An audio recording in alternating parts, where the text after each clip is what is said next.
咱的新闻来关心财经的消息。电动车龙头的品牌特斯拉、特斯拉负责电池的研究甲公共政策两位副总裁纷纷离职。这唔老高阶主管执行长马斯克嘛宣布，全世界要裁员10%以上的人，等于是有14000多人恐惊会无头路。依照外国媒体的报道，这个马斯克伫内部的信件中解释讲，是因为电动车销售前途无乐观，才会裁员。这恐惊嘛影响到议员的厂商。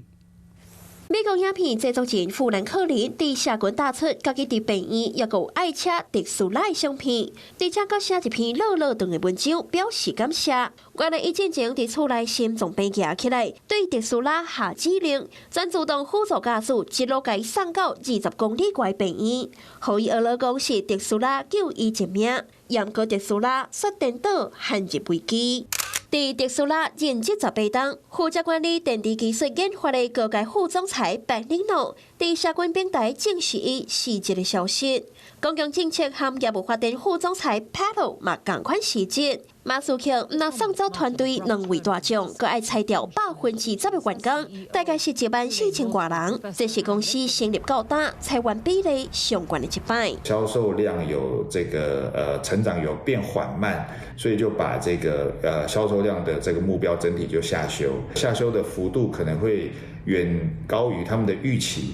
所以他们也就做了这个裁撤全球10%人力的这样的一个动作。根据外国媒体报道，马斯克伫宣布裁员的内部信件内底有讲，主要的原因也是伫电动车销售展望恶化，才会选择裁员降低成本。那台湾供应链的厂商，敢会因为安尼受到影响呢？特别是晶片啊、马达啦、车体一些零件等等，包括像悬吊系统。我觉得很多台厂是有它是有打入这个特斯拉供应链的，所以我觉得在整体的目标下修上，可能也会遇到这样的一个问题。裁员的消息连带打击到特斯拉的股价。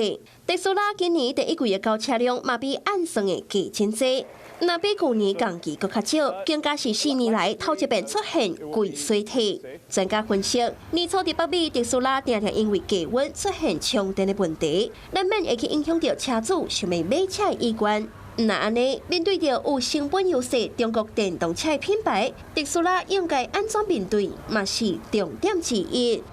Hello， 我是蒋欣梅。想要抢先掌握最及时的新闻资讯吗？赶快订阅、按赞、开启小铃铛，锁定华视新闻 YouTube 频道。